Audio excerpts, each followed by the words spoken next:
6h07, merci de nous rejoindre sur Radio J. Et c'est une enquête inédite dont on souhaitait vous parler ce matin. Enquête de l'IFOP commandée par la LICRA sur l'évolution de la laïcité. Les résultats sont inquiétants. En effet, la laïcité reculerait à l'école. En tout cas, si l'on en croit cette enquête, dans le détail par exemple, plus d'un lycéen sur deux est favorable au port de signes religieux. On va en parler justement, faire le point sur les chiffres avec vous, Laurence Kahn, ce matin. Cette étude révèle que 52% des lycéens sont favorables au port de signes religieux, soit 2 fois plus que le reste de la population. C'est une inversion de tendance par rapport à il y a une quinzaine d'années, quand la loi a interdit ces signes religieux. À l'époque, 58% y étaient hostiles. Les lycéens auraient ainsi une vision minimaliste de la laïcité. Une majorité d'entre eux rejette d'ailleurs le droit au blasphème, c'est-à-dire la liberté de se montrer irrespectueux à l'encontre d'une religion. Et oui, ravivé par l'affaire Mila et 5 ans, surtout après les attentats de Charlie Hebdo, qui avait suivi la publication de caricatures de Mahomet, la question du droit au blasphème est au cœur de la polémique et clive majoritairement vers une opinion lycéenne qui se dit désormais opposée au droit de critiquer une croyance, un symbole ou un dogme religieux. En effet, 52% des élèves du secondaire ne sont pas favorables au droit au blasphème, mais la population lycéenne elle-même est divisée.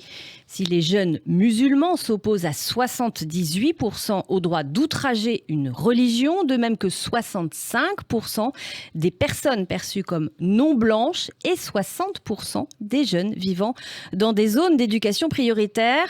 Ce n'est le cas que de 45% des catholiques et 2% de plus, 47% des élèves se définissant comme sans religion. Critiquer la religion, c'est agresser les croyants. Et toujours selon l'IFOP, ce chiffre monte même à 78% chez les musulmans. Pour quelle raison, Laurence ?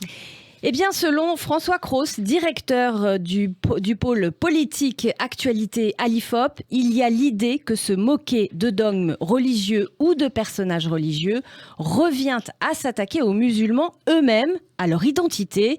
Pour lui, c'est justement là qu'on se rend compte que c'est un marqueur générationnel assez net. Alors que depuis la loi de 2004 sur les signes religieux à l'école, l'opinion publique, notamment chez les seniors et à droite, se replie sur une laïcité plus défensive, eh bien l'étude confirme donc vraiment une rupture générationnelle. Oui, Lana, François Cros, directeur toujours du pôle politique actualité au département opinion de l'IFOP, souligne qu'une forme d'américanisation des mentalités. Les jeunes mettent davantage en avant le droit à la différence et le respect pour les minorités, explique-t-il. Pour les lycéens, la laïcité assure la séparation du religieux et du politique, la liberté de conscience et l'égalité entre les religions. Contrairement à leurs aînés, ils ne s'associent pas à une fonction bouclier. Seuls 11% d'entre eux partagent l'idée selon laquelle la laïcité consisterait à faire reculer l'influence des religions dans la société, soit 2 fois moins que chez l'ensemble des Français. Et pour autant, l'état d'esprit de la jeunesse n'est pas homogène. L'étude de l'IFOP révèle un très net décrochage chez les lycéens donc de confession musulmane. Oui, ces derniers sont favorables à 88% au port du voile au lycée et à 76% à ce qu'une loi autorise les élèves à porter un burkini dans les piscines. Par ailleurs, les jeunes musulmans s'estiment particulièrement ostracisés par la laïcité.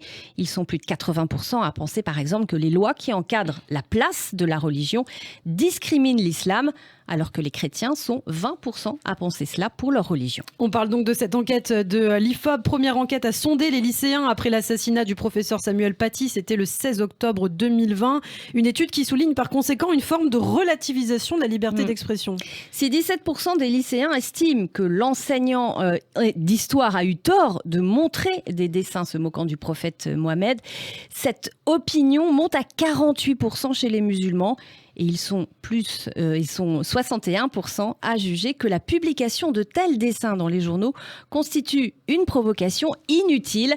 À noter toutefois qu'environ un quart d'entre eux ont refusé de se prononcer sur ces questions, signe possible d'une contradiction morale qu'ils ne veulent pas trancher, toujours selon François Cros. Et par ailleurs, vous en parliez à l'instant, Laurence, l'enquête montre aussi une américanisation des mentalités des jeunes où les notions de droit à la différence et de respect des minorités religieuses l'emportent sur les valeurs républicaines et notamment donc la laïcité. Absolument, pour Bernard Ravet, délégué éducation de la LICRA et ancien chef d'établissement lui-même. Cette enquête révèle un échec des politiques éducatives à promouvoir les valeurs républicaines et également un recul du modèle laïque face à une conception anglo-saxonne qui privilégie les identités communautaires.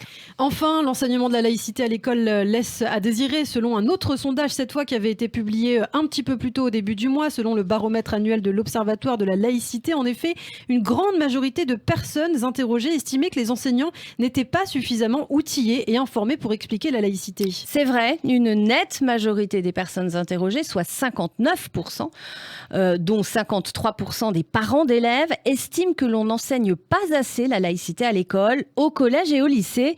Mais l'enseigne-t-on bien ? Eh bien, seuls 10% le croient. Faire respecter la laïcité à l'école, un enjeu donc de l'éducation nationale, un rôle que doivent endosser les professeurs. Mais il faut le dire, depuis 2014, des référents laïcité interviennent sur le territoire afin de prévenir les situations les plus délicates. Notons ces chiffres tout de même. En 2020, 935 atteintes à la laïcité ont été enregistrées. Alors qui de mieux, bien sûr, que les professeurs pour en parler ? Eh bien, hier soir sur RTL, Didier Lemaire, vous savez, cet ancien professeur de philosophie à Trappes, a répondu justement, Laurence, à toutes ces questions de laïcité. Oui, Didier Lemaire qui vit actuellement sous protection policière depuis qu'il a déclaré en substance que la ville était tombée aux mains des islamistes. L'homme est maintenant en attente d'une nouvelle mission qui pourrait lui être confiée par l'Éducation nationale ou un autre ministère. Et d'après lui, les autorités ont donc déserté certains quartiers et ont laissé aussi se développer l'emprise islamiste, une pression très forte que l'on retrouve sans surprise dans les écoles. Didier Lemaire n'hésite pas à poser les vrais problèmes et pointer du doigt ce qu'il considère comme responsable. Certains veulent relativiser cette domination religieuse, explique-t-il toujours sur RTL, avant de blâmer une bonne partie de la gauche qu'il juge dans le déni. Selon lui, selon Didier Lemaire, donc l'école vivrait des réflexes identitaires inquiétants, car beaucoup de personnes aujourd'hui finalement se définissent non pas en tant qu'individus, mais par leur appartenance à une communauté. Ça c'est vrai, on le constate aussi depuis les années 2000. Mais pour lui, et c'est intéressant, ce n'est pas aux jeunes de réagir, mais bien aux adultes. Ce sont les adultes qui doivent fixer les règles. Voilà ce que dit en effet Didier Lemaire, pour qui les élèves sont trop jeunes pour comprendre les fondements des principes républicains. Face à la situation, le gouvernement prend le problème à bras-le-corps. Le ministre de l'Éducation, Jean-Michel Blanquer, a ainsi confié à l'ancien inspecteur de l'Éducation nationale, Jean-Pierre Aubin, une mission pour harmoniser et améliorer la formation des enseignants et chefs d'établissement à la laïcité. Merci Laurence Kahn pour toutes ces précisions. J'ajoute que vous en parlerez justement mardi prochain avec votre invité Emmanuel Debonneau, historien, rédacteur en chef de la revue de la LICRA, Le droit de vivre justement. Emmanuel Debonneau qui livrera une analyse sur cette enquête de l'IFOP et tous ces chiffres que l'on vient d'évoquer.